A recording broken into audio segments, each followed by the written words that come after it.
Bonjour, après avoir étudié le circuit RC, on va voir dans cette vidéo le circuit CR. Une étude préliminaire dite qualitative peut nous donner une idée sur la fonction que réalise ce circuit. En effet, en basse fréquence, le condensateur est équivalent à un circuit ouvert. Aucun courant ne peut circuler dans la résistance, FVS sera nul. Et en haute fréquence, le condensateur se comporte comme un fil et donc la tension de sortie Vs est égale à la tension d'entrée Ve. Cela signifie que le circuit ne laisse passer que les signaux ayant des fréquences très élevées. Mais on ne peut pas connaître la fréquence limite, dite fréquence de coupure. Également, on n'aura aucune idée sur l'atténuation du gain par décade en basse fréquence. Ce qui nous ramène à faire l'étude quantitative. On commence par chercher la fonction de transfert du filtre qu'on peut trouver facilement en appliquant le diviseur de tension. V sur VE égale à R sur R plus ZC. Et en remplaçant ZC par 1 sur JC oméga, puis en simplifiant la formule, nous obtenons T égale à JRC oméga sur 1 plus JRC oméga. En pesant oméga 0 est égal à 1 sur RC, la fonction de transfert peut alors se mettre sous la forme J oméga sur oméga 0 sur 1 plus J oméga sur oméga 0. On va maintenant tracer cette fonction dans le diagramme de Bode, gain et phase. Commençons par le gain G. La fonction log permet de remplacer un rapport par une soustraction.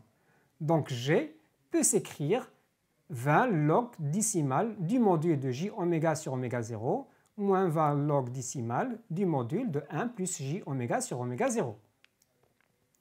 Et le calcul des modules nous donne G égale 20 log de oméga sur oméga 0 moins 20 log de la racine de 1 plus oméga sur oméga 0 au carré. Pour tracer les asymptotes, on fait des approximations. Pour des oméga inférieurs à oméga 0, ça veut dire oméga sur oméga 0 inférieur à 1, alors on peut négliger le terme oméga sur oméga 0 au carré devant 1. Et on garde que le terme 20 log oméga sur oméga 0. Et on peut conclure que la droite de pente plus 20 décibels par décade est une asymptote de la courbe du gain aux basses fréquences. Pour la tracer, on prend deux valeurs de oméga séparées d'une décade. Par exemple, oméga égale à oméga 0 donne G égale à 0 décibels. Et oméga égale à oméga 0 sur 10 donne G égale à moins 20 décibels. Maintenant, pour oméga supérieur à oméga 0, c'est-à-dire oméga sur oméga 0 supérieur à 1, on peut négliger le 1 devant oméga sur oméga 0 au carré. Et les deux termes deviennent égaux, ce qui va annuler le gain. La courbe du gain admet donc l'axe des abscisses comme asymptote en haute fréquence.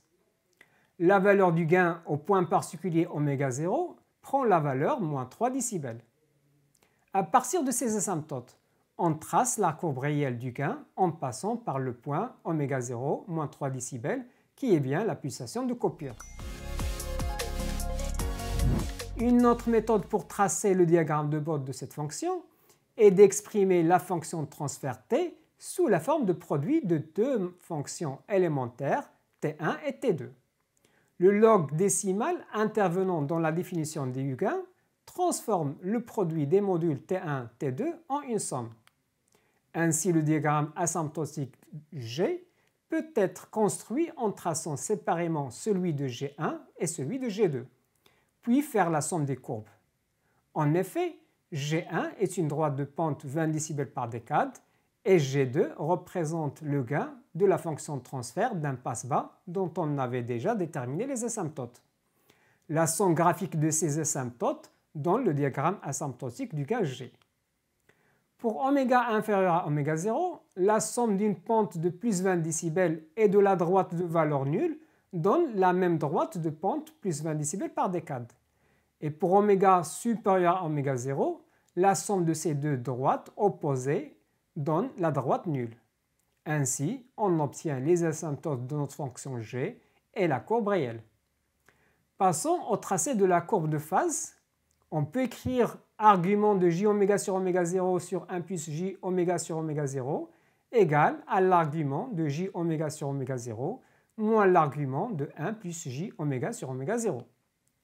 Le premier terme n'a pas de partie réelle, alors l'arc tangent de la partie imaginaire sur la partie réelle donne pi demi moins l'arc tangent de oméga sur oméga 0. Et on discute selon oméga. Lorsque oméga est inférieur à oméga 0, la phase prend la valeur pi demi, ce qui signifie que la droite horizontale passant par pi demi est une asymptote. Et pour oméga supérieur à oméga 0, phi égale à 0.